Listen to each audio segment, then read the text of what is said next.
Ladies and gentlemen, we are back with another episode of Unlabeled the Podcast. I'm your illustrious host, Jerome Williams. I got my good friend Kyrie Greer in the building. How you feeling this week, brother?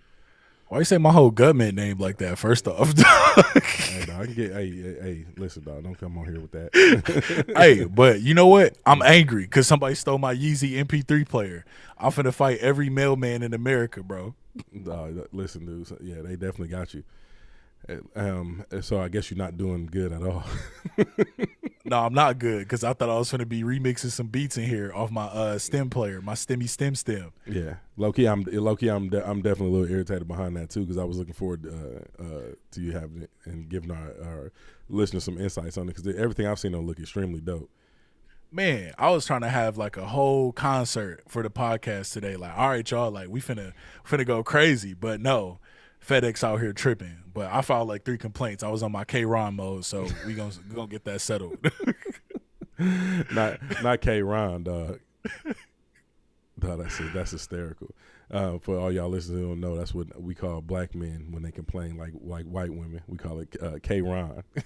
K-Ron. But how you doing, bro? How you doing today? Hey, man, listen, I'm doing great, brother. I am doing great. I had a very eventful weekend.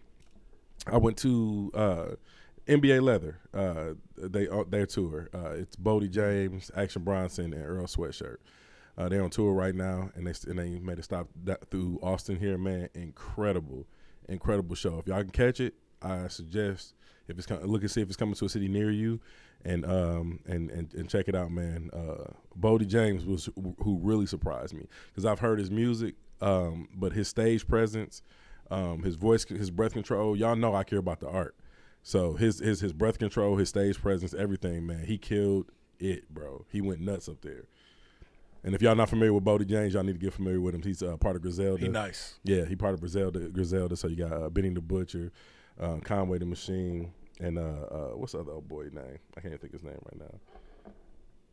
Well, y'all know Griselda. It's Griselda. Like, so I'm sorry, I'm moving this headphone cord over here. But yeah, man, incredible show. Definitely check it out if it comes to a city near y'all. I really thoroughly enjoyed myself. What about you, man? How's your week been going besides your player getting stole? Man, it's been good, man. I've been chilling, enjoying my vacation. It's back to business next week, so got to get back to the 9 to 5. You feel me? But I've been out here being a bum. Just being creative. Started a new YouTube channel though. Yeah. So we're gonna get into that. Mm-hmm. Yeah, I'm still working on getting the streaming set up. I gotta move a few things around in this junky office of mine, and then we can get set up, and then we'll be at it. I was trying to have it set up before Destiny, before the Wish Screen came out, man. But it's been a thing. So. But yeah, that's one of those channels too. It take like a lot. Like it's not as easy as people think. Like I thought I was just gonna be able to like get on there and record stuff, but it takes a little bit of work to get that set up. Yeah, definitely.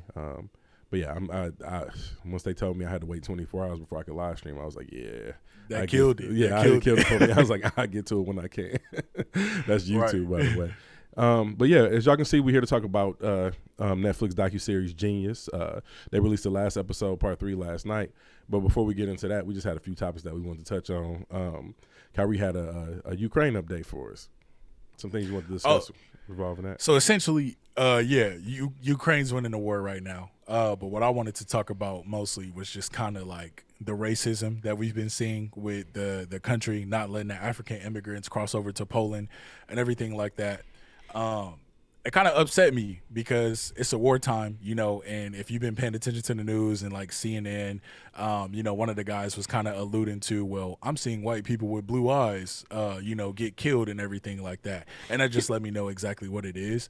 But for me personally, it just makes me realize like around the world, no matter what, it's going to be racism. And it kind of makes you want to be apathetic in a sense. But, that's not me. That's not my heart. But when you see people that look like you, and I get it, where he's coming from, going through something, it makes you very apathetic to certain situations. And it just like, why should I even care about this situation anymore? That's kind of how I'm feeling. But it just makes me want to only care about my people and black topics because you know me, bro. Like, I got a good heart. Like, I try to do for everybody, no matter what you look like. And to me it's just annoying to see during a wartime there's still racism. Like before anything else, we don't care about the war. We still gonna be racist. But what's your thoughts on that? Are you referring to the black people not being let on the train trying to flee from Ukraine? Yes. Okay, so I had a couple thoughts on it, and I didn't. This might sound like, bear with me, y'all, because this might sound a little insistent. I didn't really see it as blatant racism. Me traveling all over the world, and when I travel, I like to get immersed in the culture. I like to see how the civilians live, where they at. I go out and talk to people. I don't just go to a place, go inside a club or go inside a hotel and stay there and go shopping and stuff like that. I kind of immerse myself into the culture. So me being overseas and seeing Africans throughout the diaspora, seeing them over in Southeast Asia and whatnot, it's a lot of us over there in these different countries. Russia, we talked about it last week, on Sunday, with their ties to South Africa, and seeing the Ukrainians, quote unquote, not let these Africans on the train. I feel like the media was just trying to enrage us, because from my standpoint, I saw a bunch of Ukrainians not being left on the train, let on trains that were fleeing the country, or that were heading out of the country. You know what I mean? So I can't really sit there and say it was blatant racism. Not to say that it's not any over there at all. You know what I'm saying? But that's all. That was my immediate thought, because they did a wide shot and showed that it was just the whole entire train. The length of the train station was lined with people, and it wasn't just black people out there. And I think they kind of specifically edited that piece that you saw, that clip that was floating around on the internet, to kind of outrage us black people. That was my take on it. I don't know if you saw anything else. I definitely go ahead. Yeah, I definitely think there's like media manipulation too, and I'm pretty keen on seeing that type of stuff. Where I'd be like, man, this kind of like, you know what I'm saying? You know, I spoke about it with the Joe Rogan situation, where I'm like, they're trying to use our voices to like fit their narrative and everything like that.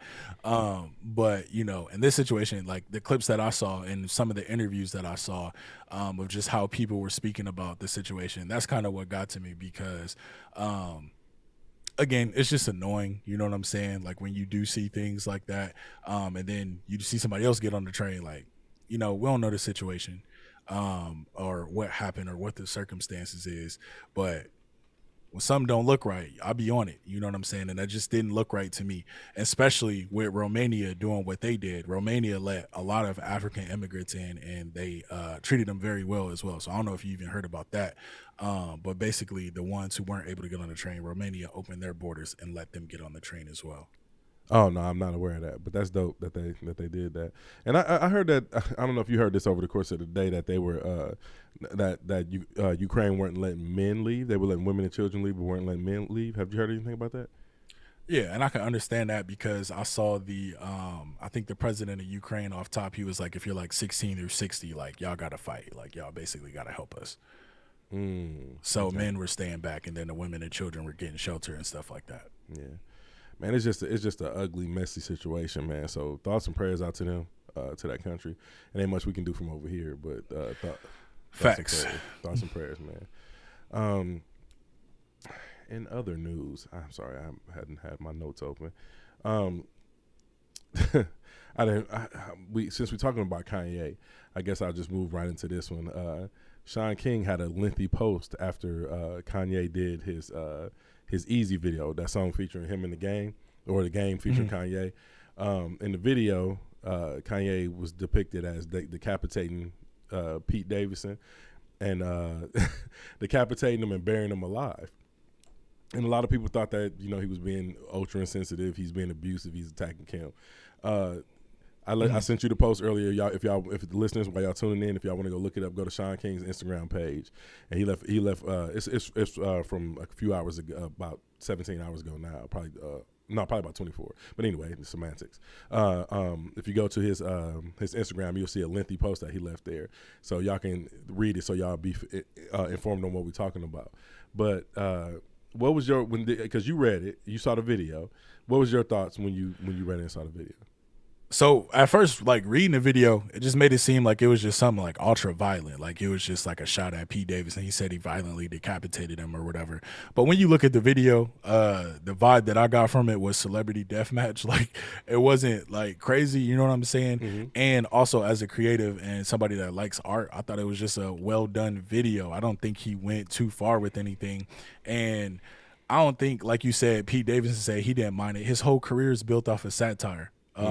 So I just thought the video was satire. I didn't think it was anything crazy as what Sean King's making it out to be. Again, it's just the media trying to control the narrative and doing what they always have done with certain celebrities that they deem are too loud or too confident. They're trying to humble them or like silence them and stuff like that. And I think that's what it was. They're just trying to put Kanye in a box and label him as this monster. And I don't think it's that. Yeah, I didn't take it. I didn't take it as that at all either. Initially, when I saw the video, I thought the video was, like you said, very well done. And like I said, at the end of the video, he had a note where he said, "Everybody live happily ever after, except for Skeet." That's, if y'all are not aware, that's what he been calling Pete Davidson. I guess so he won't get sued. He been calling him Skeet Davidson. So, but he had that at the very end of the video. So that was my take on it. I thought the video was well done. I took it as celebrity deathmatch. And if y'all are aware of Kanye West's history and him between SNL, South Park, they've all been trolling Kanye for years because he's a megastar. So like I think that this was a little bit more than just the relationship between Pete and Kim and him attacking him. I think, like I said, I think it goes a little bit deeper than that. And I think that's lost on a lot of people. Yeah, nah. Like, and that's a good point too, is celebrities, they in South Park, they in all these other shows where it's satire, but when a celebrity does it, now it's like a bad thing. Like Sean King just needs to shut up, basically. Right. He doing too much. He always doing too much. Yeah, I call him Talco Mex. Yeah, he was definitely doing a little bit too much for that post. But there's been a lot of people that was outraged about it. Like they feel like, you know, that he was blatantly attacking him and he was threatening his life.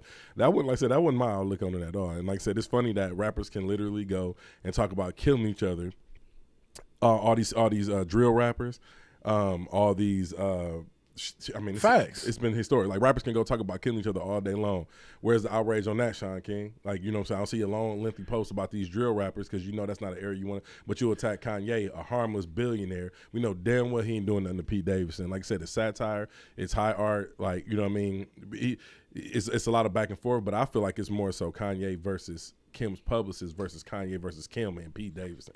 You know what I'm saying? I think because he's controlling the narrative, like Kanye West has historically done, and his documentary shows us just that. You know what I mean? From, like I said, when he was beefing with the fashion industry, he took control of the narrative there. When he was beefing with when he was grieving with his mom, and he took control of the narrative there. When he went on those with streams of consciousness, they called them during the concerts. Remember those a few years ago? Yeah, I do. Yeah, Kanye, like I said, it's a lot of ego involved in that, but at the same time, I feel like this is Kanye. This is who he is. You know what I mean? He takes these. When he beef with somebody, he do it publicly and he do it big. It's never a small thing. We've seen this historically from him. So this pretty much aligns with him. But like I said, I don't think he's gonna do nothing to anybody. I wouldn't be surprised if he talked to Pete Davidson before he did any of these Instagram releases. Just like when everybody thought he went at Taylor Swift and he put her said, remember that song? I feel like me and Taylor might still have sex.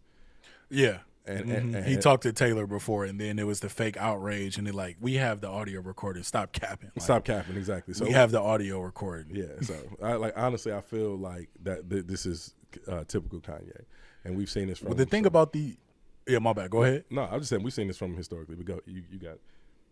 Yeah, people forget, like, celebrities are very calculated, especially the Kardashian family, especially Kanye West. They be like miles ahead of people when it comes to these things. So like you said, you talked about earlier, the Kardashians got this show coming out. Kanye's got an album coming out. Like all these things are calculated. It's with purpose. And I just think, again, sheeple are going to be sheeple. Like, you care about what you're told to be, what you're told to care about. In this sense, you're told what to be outraged about. Oh, we finna be mad at Kanye because I don't like this, yada yada. Oh, we finna be mad at Kim Kardashian because I don't like this. But like you said, it's Kanye controlling the narrative, and Kim Kardashian's publicist, like, it was a post Kanye talked about their ties with Disney and all this other stuff. So it goes deep. So that's why you see TMZ always making negative articles about Kanye and all these other publicists and all this other stuff. It's like these people are in cahoots together. Take all this stuff at face value. Yeah, that's how I do it. And like I said, they got, why do we think Kanye West is worth $9 billion, man? His name, him and Kim Kardashian has been they have made more news cycles than probably this damn war in Ukraine. Like, you know what I'm saying? With all this shit going on in the world, we still hear their name constantly in the news cycle. And when you're able to garner that much attention, man, then you can make a lot of money. So like you said, the people are in cahoots. Stuff is like, you know what I mean? I think it's a lot more at play than what like you said, at face value. And there's a lot of people in the world that don't even realize we're getting our news from a publicist. Now, like, I don't think y'all realize, people act like it's just this one person, this one point of contact that writes these stories about people. These publication companies, I've been in quite a few of them. It's a team that will scrub the internet and get rid of negative things about you, that will get rid of positive things about you, that will create these stories for you. It's a team of people that do it. It's not just one person. Yeah, and people got to realize the media is a tool. It has always been a tool to control the narrative. Mm-hmm. So you need to do a little bit more research on about like what's going on, and just not, you hear one thing and you just got an emotional reaction to it. Like, it's a tool to control the narrative. Facts. Yeah. Did you have anything else to add about Taco Mex and his attack on Kanye? No, I'm done with Sean Queen. Sean Queen. All right. You just can't help yourself, can you, Kyrie? I'm trying to look hard while drinking out this sippy cup, but it's impossible. Bro, why do you have a sippy cup, dog? You. Hey, bro, it's a Brita water filter. You feel me? Oh, okay. I ain't mad at that, Dan, because you definitely got to. We're not sponsored, by the way, but if y'all want to throw a sponsor, yeah, you gotta stay protected out here because there's too many microplastics in our food and beverages. Right. And I really, hey, y'all pray for me because I'm having a drink tonight. I know I have went a while without having a drink with my birthday. This kind of leftover birthday sauce. So I'm got to. I just hope that by the end of this episode I'm not completely slurring. So I'll take it slow tonight. I'll just take a few sips. I won't go nuts over here, man. But let's get into it. Hold on a second. I didn't even set the mood right, bro. I gotta pull up a track for us. Let's see what we can pull up here before we get into this. I'm sorry, y'all.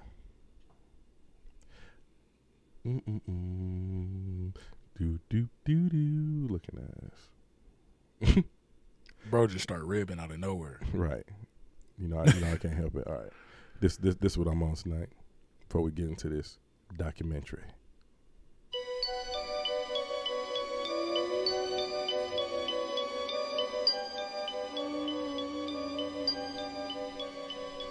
Diamonds are forever. They are all I need to please me. They can. Z is the GOAT, bro. And fire. This goes right back to what you said, dog. Like him and Kanye got so many hits together, bro. But back to the story about the speeding ticket. Yeah, like I was driving. Like he already had the original "Diamonds Are Forever" track out, right? So I believe V100 was debuting the remix with Jay on it, right? And like, so I'm in the car, bro. I'm just riding. I ain't really thinking about it, bro. I'm driving past Miller Park. I'm on the freeway, bro. This shit come on, dog. I'm in the car just jamming by myself, like completely just like blinded. I'm not paying attention to my surroundings at all, bro. I just step on the gas. And in Milwaukee, like everybody know the speed limit is like everywhere is like 60. 55, 60 in Milwaukee. It ain't like Texas, bro. We 75, 80 down here. In Milwaukee, it's 55, 60. So I'm on the gas, bro. I'm doing like 85 miles an hour. License suspended, bro. No registration. No, my license wasn't suspended. My license was good, but I had no registration on my car. Like my registration was bad, bro. That cop pulled me over. He towed my shit. I paid the tow truck driver, dog, to drop my car off at the crib, and then I got back in my car and drove. Bro, because I did not want him to take my shit to that impound lot, bro. I did not want to pay all them fees, so I just paid him to drop my shit off at the crib, and I went he about cold my for business. that too. On God, he was cold for that. So, hey, man, if you listen, if you remember that, hey, bro, good looking, straight up. It's real. Now I'm taking notes. Yeah. You got to do what you got to do out here in these streets when you riding dirty, but. Thank God I've been legal for years, fam. Like, I remember them days. Yeah, man, them trapping days. Mm-hmm. Man, but Genius Part 3. So what was What were some of your initial takes, bro, when you first turned on the doc, the last episode? Let's kind of. I think the biggest thing. Let's start kind of chronologically a little bit because I don't want to. It was a lot in this episode, and I think I already know where you're gonna go. So I just want to let's kind of try to think. Like I'm gonna let you lead off then. Oh, okay. Because all right, well, I'll start with this then. Us being Midwest kids, once again, somebody throwing up folks.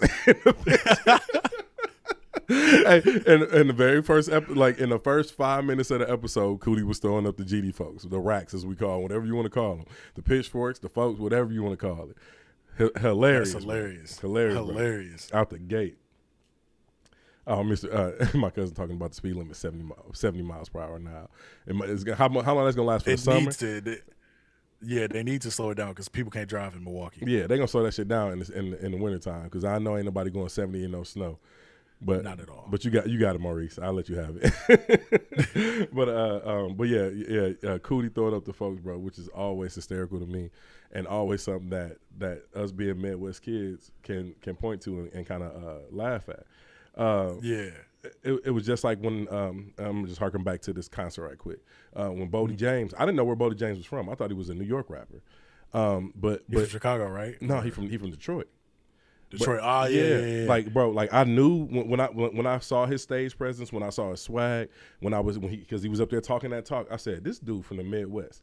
And literally at the end of his set, he was like something Bodie James from Detroit, blah, blah, blah. Me and my sister just looked at each other and kind of chuckled because we knew he was from the Midwest. We could just tell. And so like whenever us being, displaced, us being in the South, us being foreigners and whatnot. I mean, not foreigners, but being Midwest kids down here in Texas now. Whenever we see somebody from the Midwest and we can relate to them, it's always just one of those things. Oh my, you know what I'm saying? But anyway, back to the doc. Okay, now you can go ahead and give me your initial takes on it. Well, I think like the biggest thing that stood out to me was, and I'm not gonna jump to this part yet, but Cootie kind of being a fly on the wall throughout the whole third part of the documentary. What was your kind of thoughts on that? Because that's what really stood out to me. You could kind of see how Cootie was hurt in one of the first initial interviews. It was like in the very beginning, so we still on par for like chronological order. But it was a list. It was the Grammys party for his late registration. Yeah, and Cootie was trying to do an interview. He kept calling him Chike. And you can see Cootie was kind of hurt by that. Like, you can see it in his eyes. And I was like, man, Kanye kind of drunk right now. But Cootie been there, like, the entire time for him for, like, the last 20 years. So that part, you could kind of see Kanye in episode 2 separating from Cootie. Not intentionally, but, career trajectory. Just the growth through his career, they were separating. Like, what was your thoughts on that? To your point, my thought on that, because if y'all not familiar why he was calling him Chike, Cootie and Chike, they are the directing duo. Cootie is the face that we see throughout the whole entire documentary. Chike is his partner. He's the one that helps him direct music videos. And Kanye West refused to call him that, and Cootie felt like he was violating him. Because number one, Cootie is a little bit older than Kanye. I don't know if that was established in the documentary, but he's a few years older than Kanye. So he felt like he was violating him. And we all know, but we know how ego is, and we see celebrities start, like I said, start separating themselves from their real friends, quote unquote, and they kind of lose themselves in the sauce. And he 100% was wrong for violating. That was one thing that really stood out to me. What was that? I don't know what that was. You saw that Somebody too? Somebody did a magic trick. Hey, bro, y'all. I don't know. Get on my live stream. Get off my live stream. I think the live cut out and rebooted. Because now my counter is starting over. That was weird. But anyway, I think we still good because we still got the viewer count in here. But I guess we must have had a drop in the internet or something. That was super weird. Let me double check the live feed. Y'all bear with us right quick. I just want to check on my phone and make sure we still streaming. That was hella weird. I ain't editing this out either on the still good because we still got the viewer count in here. But we good. Drop in the internet or something. That was super weird. Sorry about that, y'all. I'm not cutting that out either because I don't care to edit that out. Y'all just got. Well, this is what happens when you do live shows. Okay, you have technical difficulties from time to time. But yeah. So we saw that, and then we saw Cootie go back and kind of reconnect with his family, and then we saw the birth of his child. Yeah. Now, I think that was a good thing, right? Because it kind of took Cootie mind off of that And again, once again, he highlights everything happens for a reason, and you get to see his kid grow and everything. And it's kind of crazy how she idolizes Kanye too, and she wants to be an artist and stuff like that. So it was good to see that. Cootie kind of go into his own lane. Like I said, he was doing that in episode 2 already with the work that he was doing. But having a child, especially, I think he said it was like three months early. She was a premature baby, premature 3 or 4 months early. Yeah, 2 to 3. And yeah, and seeing her be able to make it through that, and their family be able to make it through that, and she being all right, that was pretty cool to see too. Yeah, that's always traumatic when you have your first child, and they think I'm sorry, y'all see me moving the Hennessy bottle. I apologize. So y'all see me with my vice, but yeah, it's always tragic when you have your first child and they dealing with some medical issues. Because I had some of that going on with my son. He was in NICU for I want to say 3 months after he was born. No, 3 months. I'm sorry. It was a lengthy time. It was about a month or two. He 11 now, so y'all gotta forgive me. And I see how my mom be like, "How you forget that part of my life, Mama?" And she be like, well, shit, I get it, Mom. I'm sorry. I apologize. Right. Yeah, he was in the hospital for 2 to 3 months after he was born too. So that's like a traumatic event in itself. But had he been still working with Kanye West and following Kanye West around, he probably wouldn't have had the opportunity to spend as much time with his family as he did, and he definitely reconnected with them. And we got to see it in the documentary, which was one of the dopest parts. Because as much as this is a Kanye West documentary, this is also about a friendship between two people, and you see like when somebody's career trajectory, you see the strain on that relationship. You know what I'm saying? Right. Once one of them begin to take off, you start seeing a little bit of the separation, and that's what's so heartwarming about the documentary to me. It's not just so much about, oh, let me follow this super famous person around and document everything they do and just all about them. It's about faith and perseverance as well. Right. And I think leading into the next part of the documentary, I think like right after that's when his mom passed, right? With that situation and his mom passed, Cootie kind of said like Kanye never really grieved. He just kept working. Mm-hmm. Like, what did you feel about that? And like specifically the studio part when Kanye asked him to stop recording. What was your kind of thoughts on that and why he, did that?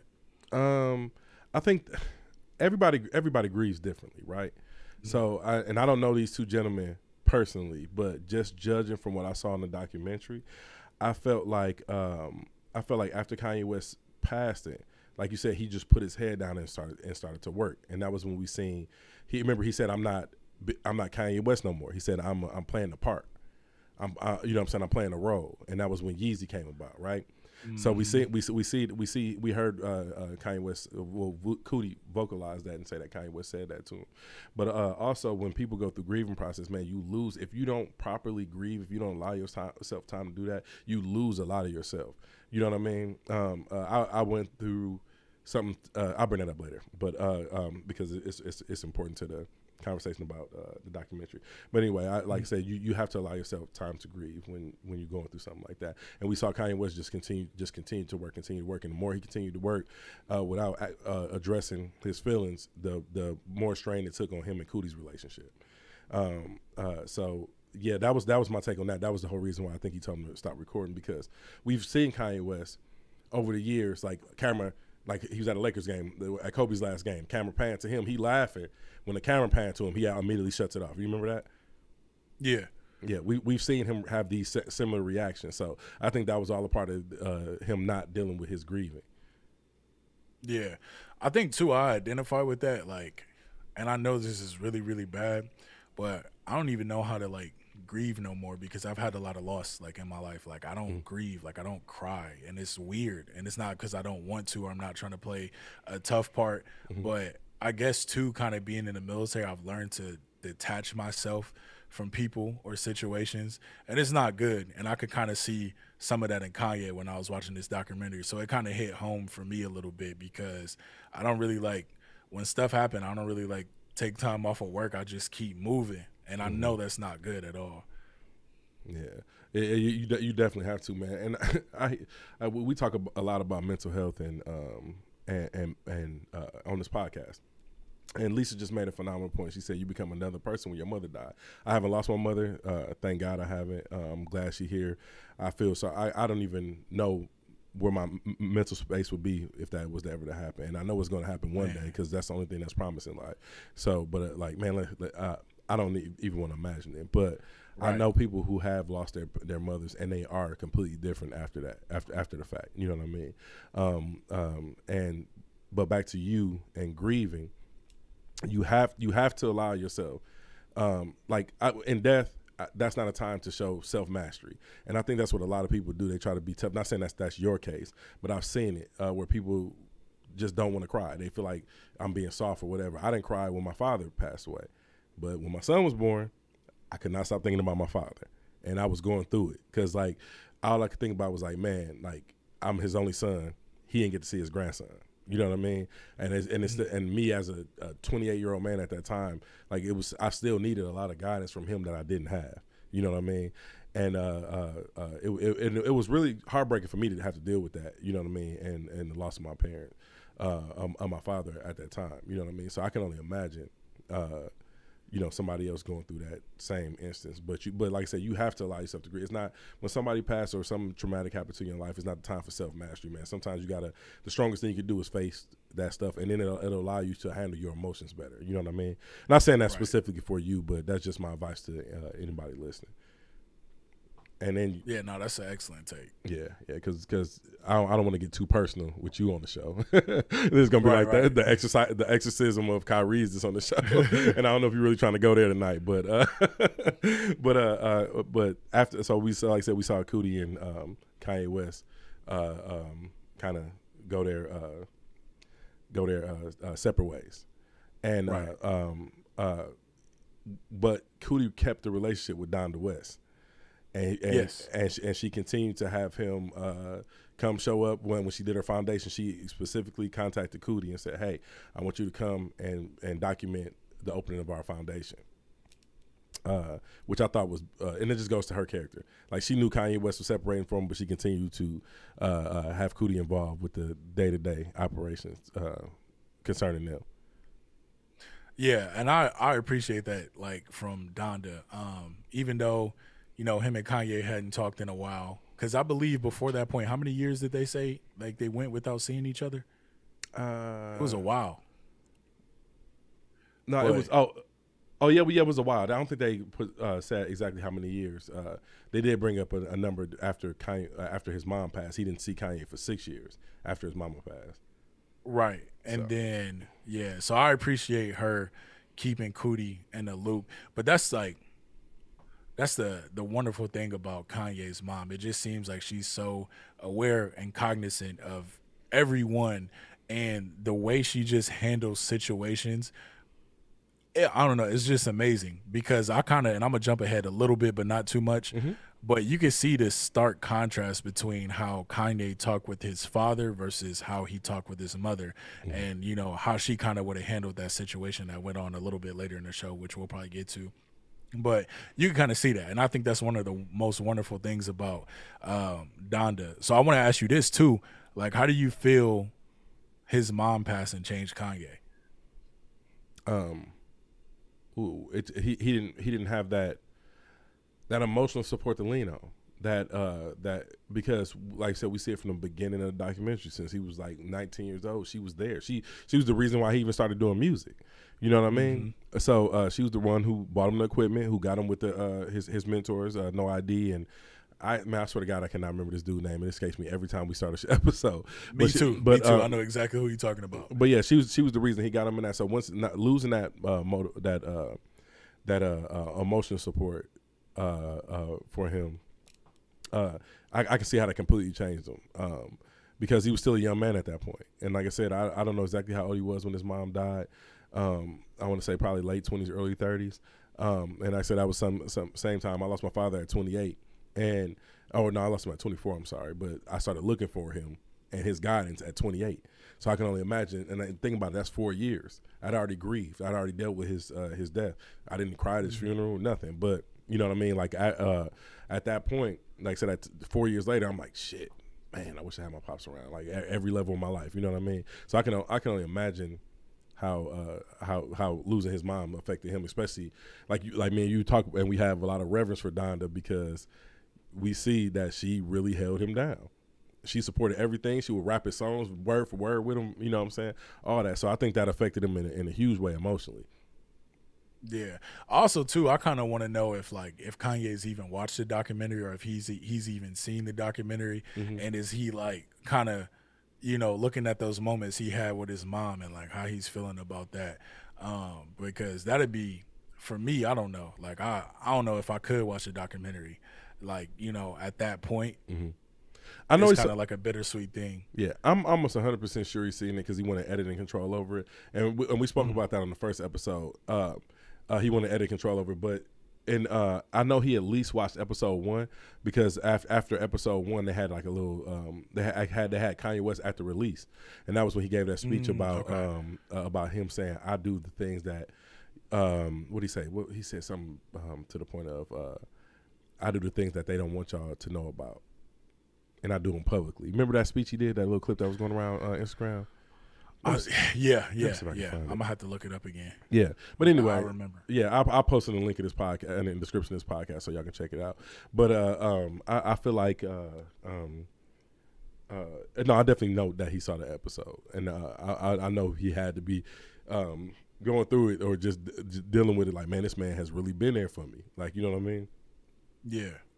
And I think that's why after him not speaking for 6 years, why they reconnected on the way they did after Common Show. Remember? Yeah. Yeah. I think that was the reason they reconnected like that. I love seeing that too. Yeah, that was probably one of the highlights for me was them reconnecting.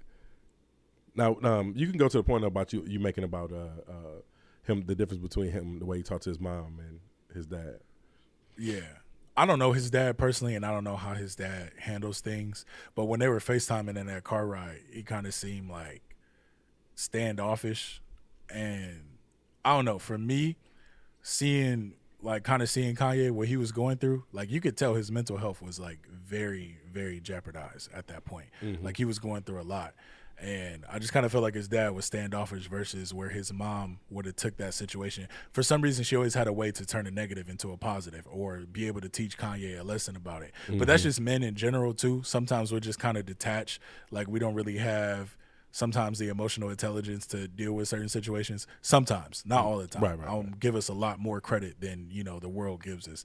But that was kind of my thoughts on that. He was just like, oh, you should write your speech before you speak next time and all this other stuff. But Kanye sometimes he just off the whim, even when he's like creative, he talked about I'm gonna go to LA and record, like we're just gonna do it here, I'm not gonna write nothing, like we finna just catch a vibe. And I kind of think that's what happened with his speech when he was talking about the abortion and he started crying and he kind of had that mental breakdown. One thing I do know is because I think I actually I had like 20 minutes left or 10 minutes left in the documentary. I dozed off on it, so I didn't really get a chance to finish the whole entire thing. But one thing I do know about his relationship with his dad over the years, he was estranged from him for a long time. A typical situation, him and his mom divorced or they separated or whatever the case may be. His dad moved to Atlanta. But his dad is also really like an activist. He was, a civil rights photographer. He feeds homeless people. I think he was if he wasn't a Black Panther, I think he empathized with the Black Panther. So like he had two very prominent, very active parents in the community. You know what I mean? Very supportive. So I think that's why his father was probably treading lightly at that point.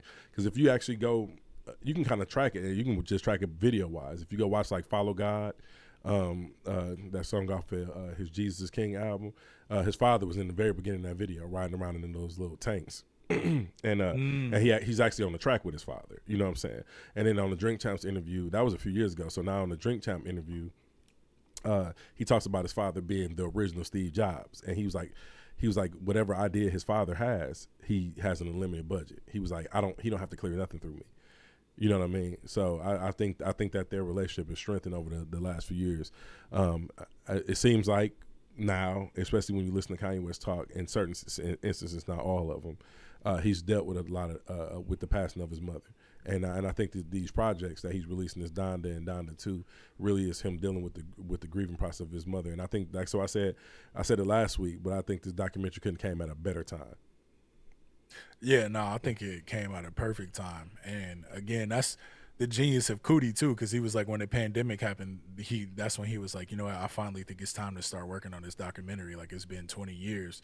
And then again with Kanye dropping Donda, I agree that it's like, to a form, you know, we don't drop albums, but sometimes people journal, people write things down to like get it off their chest. And I think that's his form of therapy is these albums. So I agree with you on that context too. Mm-hmm. Yeah, his work. Another thing that stood out to me outside of Kanye West, man, Cootie did a beautiful job documenting his experiences going through this. Because you see the house that he lived in, he looked like he was living all luxurious and glamorous. And how he was saying, like, you know, a lot of this stuff happened for a reason. Like when Common called him to Chicago to shoot, because Kanye West was a special guest on the tour for his album. I think it's called Kingdom, I know the song that God, what's the name of that album? That album was fire too. That's one of Common's best projects. A lot of people slept on that album. But anyway, when Common called him back to document it, and he said Kanye West is my special guest, and that allowed them to reconnect. That was the last time Cootie got to see his father alive.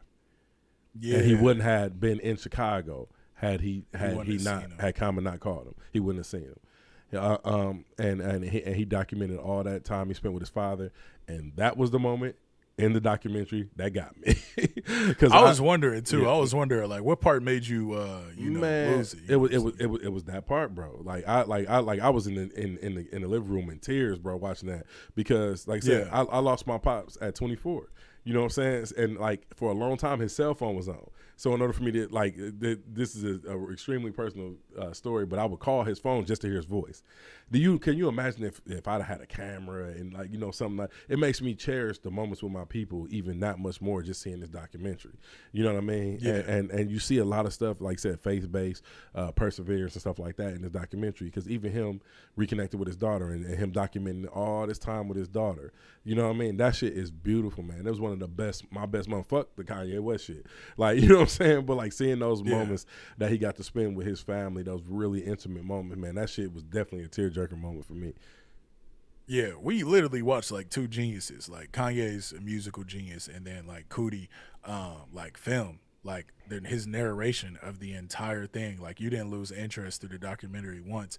And like I said, like you said, you was basically alluding to the fact that it was two separate stories. It wasn't just about Kanye. It was about Cootie too. So I think he did an excellent job narrating his life, and allowing us to see that part. Like, that's monumental. Like, Common called you, and that's the last time you got to see your father. That's God right there. Like, you can't tell me that's not God right there. Like, you came home for a specific person and purpose. It's not just to do this. Like, you get to spend time with your family. So I definitely encourage people, like, enjoy time while you got it here. Like Kanye said in documentaries too, and Kanye ain't the only person that said it, by the way, but time is precious, man. Like, time is very, very precious.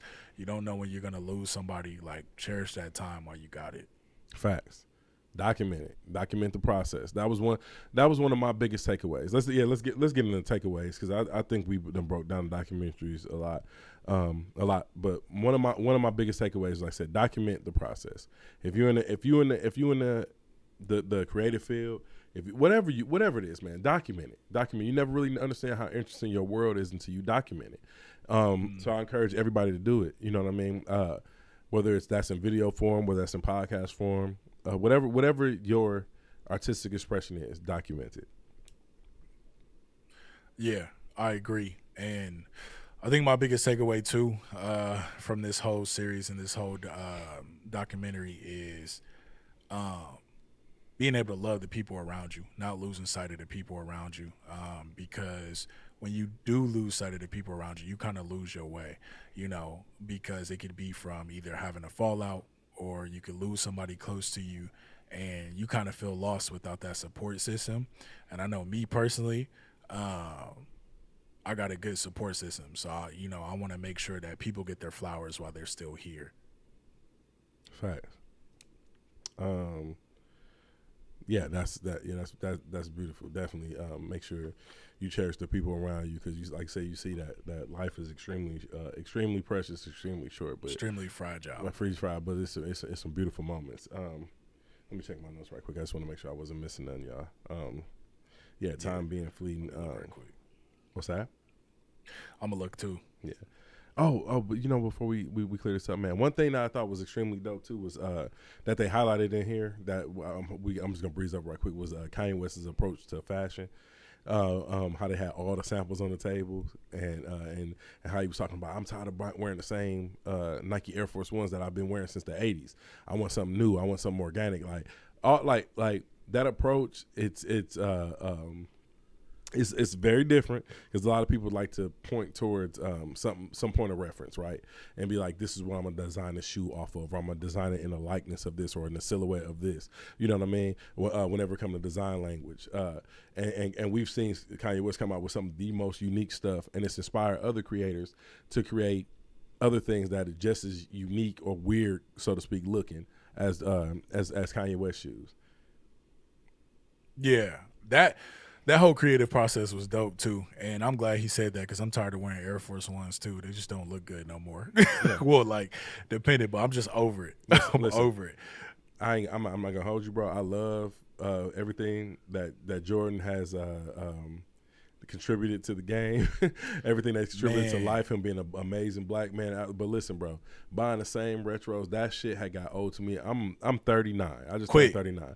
That junk got old to me almost 15 years ago, bro. I was over buying the same retro. I just kept looking around like, fam, why are we scratching and clawing about these retros? And you know what I'm saying? I know it's a piece of history. To this day. I know it's a piece of history, but fam, like, I'm straight on Jordans. I ain't worn Jordans in a long time. A lot of people that know me know I started transitioning to LeBrons. Like, and I'm a big guy, so like, fashion changes every year for me. I don't wear the same stuff that I would have wore 10 years ago. I don't have no jeans that's older than a year old. You know what I'm saying? So I definitely like for stuff to be pushed forward, to progress, and seeing some of the unique designs that Kanye West has inspired and contributed to the game is extremely dope to me. I just wish y'all would make him consider the plus size fellas. I'm glad Kanye West got shoes in my size now, but consider the plus size fellas. It's everybody out here ain't 5'11" and in a 2X. So. We need to come out with our own clothing line. I don't even know what's gonna call it. Straight up. That was what was so dope about even though ain't nobody rocking no apple bottom jeans no more, but that was what was so dope about apple bottom, because they was but think about it. Curvy women always had an issue finding jeans, especially black women. Their jeans would fit in the thighs but wouldn't fit in the waist. You know what I'm saying? Because that was like the plus size. You know what I'm saying? So and we can't. Do you think apple bottoms would have got as big as they did without T-Pain? Nah, it wouldn't got big without hip hop in general. Because it was Pitbull at the time, T-Pain, Nelly. Like, it wouldn't have got big. Like I said, we pushed the narrative, we pushed the cool, we pushed change in this country. So we gotta realize our influence. You know what I mean? So. But I really appreciated his approach to fashion. Where would the world be without hip hop? Like, let's talk about that. Like, it's just, it'd be dry, it'd be boring. Mm-hmm. Yeah. Bro, we literally we remixed, reused, and recycled other genres of music. Like, literally, I've discovered my love for like 60s and 70s R&B from hip hop inspired records. Yeah, you know what I'm saying? Like reggaeton. Like, I didn't used to listen to no reggae growing up, or reggaeton. Belly was the first movie I ever heard with Sister Nancy, and when that Sister Nancy came on in Belly, that shit was timeless, and that inspired me to go like, who is this artist? Like, you know what I'm saying? Like, and then. Yeah, you find yourself looking for samples and stuff like that. Like, I listen to Otis Redding now. Like, man, fire. That's the one thing I love about music, though, is it's always gonna be there, and then people always gonna make a play on it, and it's gonna inspire generations. Like, you think about Michael Jackson. Michael Jackson's never going to die. Never. You know what I'm saying? Like, his music is never going to die. You got young kids still trying to do the moonwalk to this day, just because of the impact that he had on music. But that's another reason why I encourage people to be creative, because you never know where your art's going to take you and how it's going to have an impact on the world. Yeah, continue to create, man. I almost gave up at one point. Y'all wouldn't have got this podcast a couple of years ago. I almost gave up at one point. I almost considered completely not doing any of this stuff anymore, not using my voice. And I realized how important it was. And I realized how many people would come to me for advice. I don't give a fuck if I reach 10 people. If I can change those 10 people's lives in a positive manner, I feel like I succeeded in life. And I know I've affected a lot more than, 10 people, but just my influence on them in general. Because a lot of y'all don't know me personally. Y'all just hear me talk on this podcast. But I have a lot to offer. And I've contributed a lot to other people's lives. And I got a big heart. So, outside of that, like I said, like continue to do your mission, man. Like your voices can be very influential. The world needs to hear you, needs to see you, needs to hear what you have to offer, man. So whatever y'all dreams, y'all passion is, man, continue to pursue them. And like I said, I say chase your dreams until your legs get sore, straight up. Like that's what I encourage everybody to do. Don't let the haters, the naysayers, don't let them stop your dreams and ambitions, because I've done that before in the past. Yeah, first they laugh, then they follow. The key to literally happiness is being your authentic self. When you don't care about what people think about you or what people say, that's the only way you're going to be able to grow or do whatever you really want to do, is when you get rid of that fear. Fear is what holds people back. It's like what they care about, right? And then, two, you mentioned you don't care if you got 10 followers. Like, that's massive, right? People talk about, I only got 50 followers, I only got 60 followers. Imagine yourself in a room speaking to 60 people or 100 people or 800 people. Like, that's a lot of people that want to hear you talk, that want to hear your vision and stuff like that. So very profound, my brother. Mm-hmm. And most people will have a hard time doing that. But I appreciate that, Kyrie. I appreciate you saying that. But most people would definitely have a hard time sitting in a room full of 10 to 60 people talking to them. So like I said, your influence can go a very long way. As long as your heart is in the right place and you being authentic, continue to do that. But man, I don't know. I don't have anything else to add, brother. And I don't want to be slurring at the end of this podcast. So you good. Yeah. I don't know. Do you have anything else to add, my brother, my good sir? Did we miss anything? Nah, I'm finna go play Xbox and look for my Yeezy MP3 player. All right. Listen, dog, you need to be at your mailbox tomorrow when your mailman comes to open those boxes. Like, you need to ask the office, what time he come down here? And like, bro, and be down there. I know what time he come. All right, listen. I know what time he comes, so I'm gonna be there. And press him. Bro, look, bro, I got my tracking number right here. Say it was scam, bro. Like you gotta sweat him, bro. I'm telling you, press your mail. Oh man, be a Karen. And then if he don't give you the answer you want, bro, just grab a tub of his mail and just throw it on the ground. Hey, nah, I couldn't do that. That's too disrespectful. But I might, because Kanye threw them pants in the documentary. Did you see that man's face when he threw them pants? Bro, I'll take a screenshot of it. I'm gonna send it to you, bro. That was hilarious. Hey, listen, I don't know why he threw them pants. Hey, this is why I'm an advocate for violence or getting irate, because it gets shit solved. And once you start getting belligerent, man, a lot of times, and as much as people hate these Karens, shit gets moving. You know what I'm saying? Now the Karens be a little OC with it, and they normally doing it at the expense of a black person. So I'm not encouraging that, but I'm talking about black people. If y'all don't feel like y'all getting a little respect, I used to wonder, like, man, like this shit acting ratchet.